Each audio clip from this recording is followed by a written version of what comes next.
Muchas gracias. Quiero, antes de iniciar mi intervención, agradecer particularmente al doctor Lorenzo Córdoba, el que en el seno del Comité de Radio y Televisión se haya aceptado el convidarme a estar en este foro. Y lo quiero resaltar, o lo quiero reconocer aquí, porque sabe Córdoba de mi posición crítica al desempeño del Comité de Radio y Televisión en el preciso tema que ahora nos ocupa. Y siendo yo un crítico de esa posición, porque militamos en visiones distintas, pues he de agradecer, por supuesto, aquí que me hayan invitado para exponer mi visión crítica de ese tema. De entrada, y aquí no voy a alargarme mucho, quiero decir que estoy convencido de la necesidad de ajustar el modelo de comunicación política, pero hacia arriba, no hacia abajo. Estoy absolutamente de acuerdo con la saturación, pero me parece que es fundamental definir hacia dónde debe ir el cambio. Por supuesto que me parece que debiera ser irreversible el modelo basado en la gratuidad, esto es, en el uso exclusivo de los tiempos de Estado y no volver a abrir por ningún motivo la posibilidad de la contratación comercial de radio y televisión a partidos políticos y candidatos, que es la verdadera intención que está tras muchas de las tesis que buscan desde la tecnología o lo tecnológico o la multiplexación o la multiprogramación o el Moss Carry o el otro, contrariar el modelo. Sí creo que hay que apartarnos del modelo espotero de la política o la política espotera, la tiranía del spot. Qué lamentable que la reforma política que se discute por ahora en el Congreso no vaya a cumplir una de las metas que se impuso el propio Pacto por México en uno de sus compromisos en torno de revisar los tiempos oficiales en radio y televisión para impulsar una cultura de debate político y una racionalización del uso de los anuncios publicitarios, porque no viene el cambio de formatos en el uso de los tiempos de Estado. O sea, parece que estaremos condenados por los siguientes procesos a los 43 millones de spots, más por 6 de la multiprogramación, pues ahí hay que hacer cuentas. Hablar de este tema en la máxima casa de estudios, me entusiasma porque este es espacio fértil para fomentar la construcción de una ciudadanía responsable y ocupada en las mejores causas, lo cual nos compromete también a los ponentes a hablar de frente a esta problemática que enfrenta el proceso electoral en nuestro país. Y digo con una gran responsabilidad, tomando en cuenta que la pequeña intervención que ahora tendré en este foro, pero de la que dejaré completa el texto de mi exposición, pues espero que pueda contribuir el día de mañana y sentar precedentes positivos sobre el tema que nos convoca.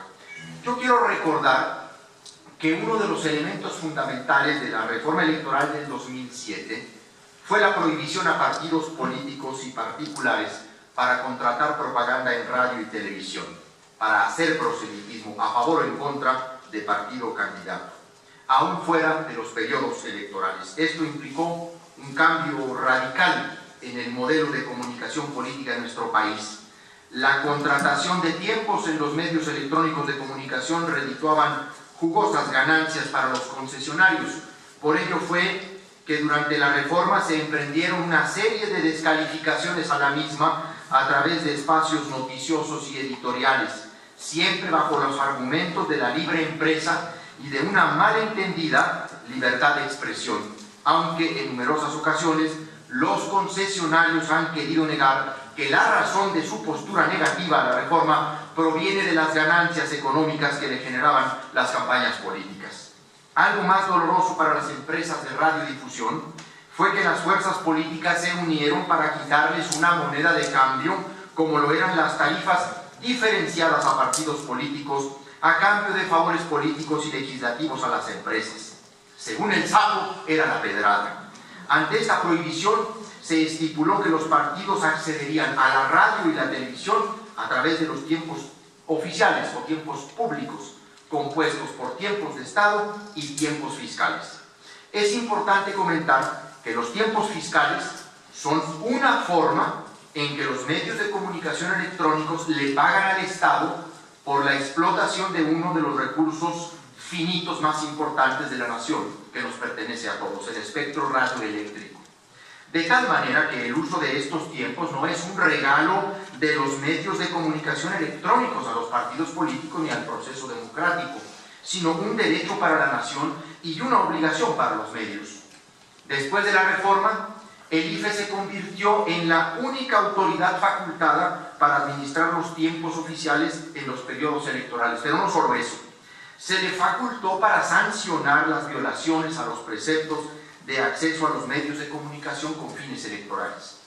Otras prohibiciones importantes en materia de medios de comunicación en la reforma electoral del 2007 pues fue la imposibilidad de transmitir publicidad gubernamental, federal, local o municipal durante las campañas electorales federales y locales, así como la obligación de que la propaganda política tenga carácter institucional, prohibiendo que contenga la imagen o la voz de los funcionarios públicos. De esta manera, la propaganda gubernamental dejó de ser la vía de difusión personal de los políticos para intentar ser una real forma de comunicación y rendición de cuentas para la ciudadanía. La intención, pues, de esta reforma de gran calado fue lograr equidad en el acceso a los medios de comunicación por parte de los partidos políticos y de sus candidatos, así como prevenir el uso inequitativo e ilimitado de recursos. Uno de los objetivos fundamentales no fue calificar los contenidos de los spots, fue someter a control el dinero en la política en su relación con los medios. De esta reforma se desprendió un asunto toral concerniente al uso de los tiempos del Estado. La transmisión de versiones diferenciadas de promocionales a nivel estatal entre emisoras, que tiene una historia de incumplimiento por parte de las televisoras y que desafortunadamente ha contado con la complicidad de las autoridades electorales, particularmente del Comité de Radio y Televisión que encabeza nuestro amigo el doctor Lorenzo Córdoba.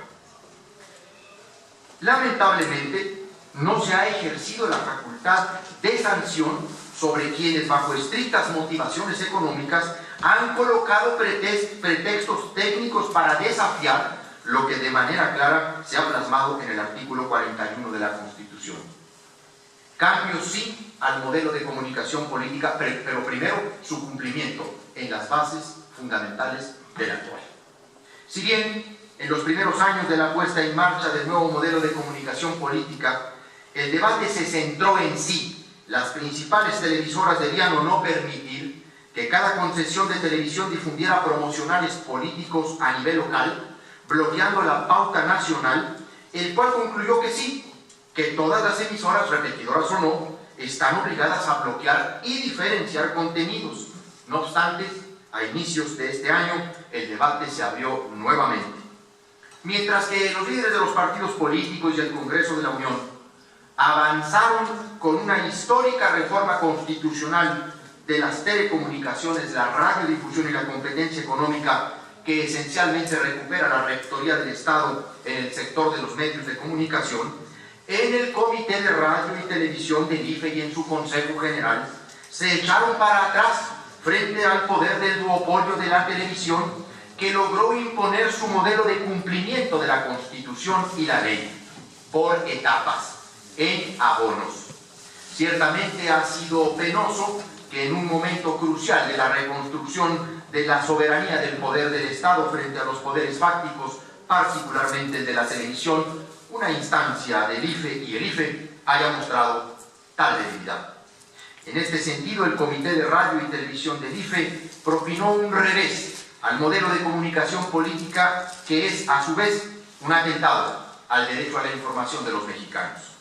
En abril de este año, con 14 procesos electorales en puerta que estuvieron en desarrollo y un proceso extraordinario que se dio, el comité impulsó un plazo de gracia a las televisoras para eximirlas de realizar bloqueos a sus señales nacionales en cada una de las repetidoras en las estaciones donde se celebrarían y se celebraron estas elecciones locales, en las que los partidos requerían promocionales específicos de sus candidatos a diputados o alcaldes.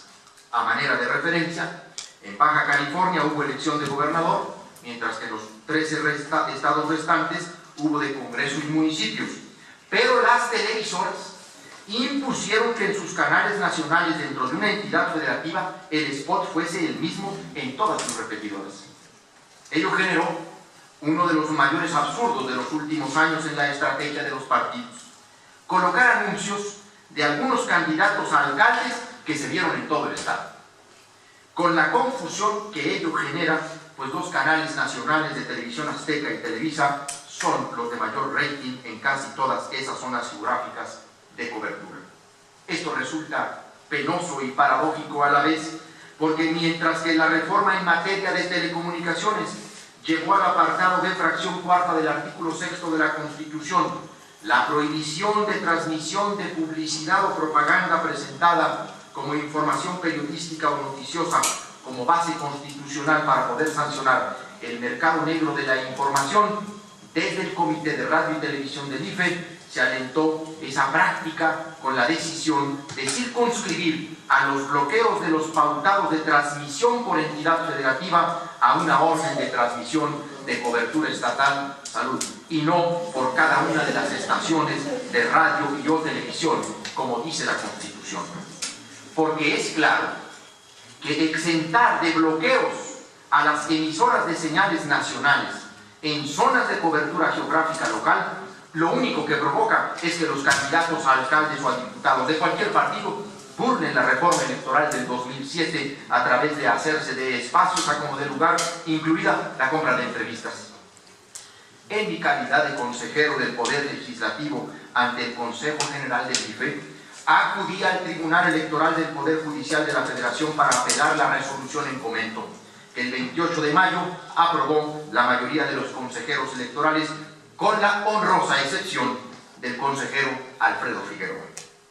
Sostengo que esa decisión violenta la Constitución, el COFIPE, tesis y sentencias del propio tribunal, el mismo reglamento de radio y televisión en materia electoral y también varios acuerdos emitidos por el Consejo General del Instituto y acuerdos emitidos por el propio Comité de Radio y Televisión. De hecho, existe un acuerdo por el que el Consejo General determinó en sus resolutivos, el cuarto y el quinto, que, abro comillas, la obligación de bloqueo total no será exigible sino hasta el 1 de enero de 2013, momento a partir del cual su incumplimiento podrá ser objeto de sanción. Cierro comillas.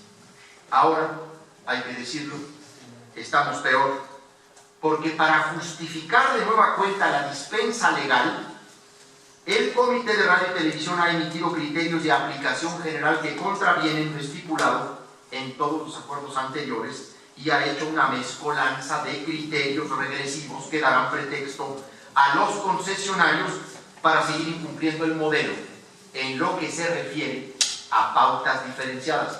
Lo que dijo ahora Marco Arellano en términos del cumplimiento del pautado nacional federal, efectivamente, yo puedo decir que es un porcentaje que lo he escuchado en otros estudios, como en el de él, el libro blanco del propio IFE, que da a conocer pues, que el modelo llegó casi al 90 y tantos %, pero en materia de bloqueos, el modelo está absolutamente incumplido. En este sentido, pues, entonces déjeme, me voy a saltar algunas cosas, porque me habían dicho que eran 15 minutos y bueno, pero ahora mismo voy a circunscribirme no, pero para no ser yo que provoque el desorden aquí, luego por eso empiezan a acusar de quién sabe. Lo más lamentable de todo esto es que estas determinaciones ni siquiera están fundadas en restricciones de recursos económicos, humanos o tecnológicos de los concesionarios de la radio y la televisión. El problema radica en que hay una oficiosidad que está velando más por no incomodar a las televisoras que por aplicar la ley y la Constitución en favor de la democracia, de la competencia electoral justa. La condescendencia es de tal tamaño que una evidencia los revela. Televisa ofrece a sus clientes comerciales a través de su portal de internet www.televisa.com/ventas los conceptos de repetidoras bloqueadoras. 2 puntos. Son aquellas que tienen la capacidad de realizar la operación de bloqueos y/o cut-in dentro de los espacios comerciales de las señales de los canales 2, 5 y 9. Bloqueos. 2 puntos. Consiste en la inserción de un spot local comercial en sustitución de los espacios disponibles en los promocionales de Televisa. Los bloqueos tienen una duración de 20 segundos y su disponibilidad depende directamente de la venta nacional. Cut-in. 2 puntos. Utilizando el sistema de bloqueos, consiste en la inserción de un spot local comercial en sustitución de un spot nacional comercial de un mismo cliente. La duración de los cut-in depende del spot nacional, así como su disponibilidad. O sea, sí se puede cuando son pagados. No se puede y no hay tecnología cuando son de los tiempos del Estado.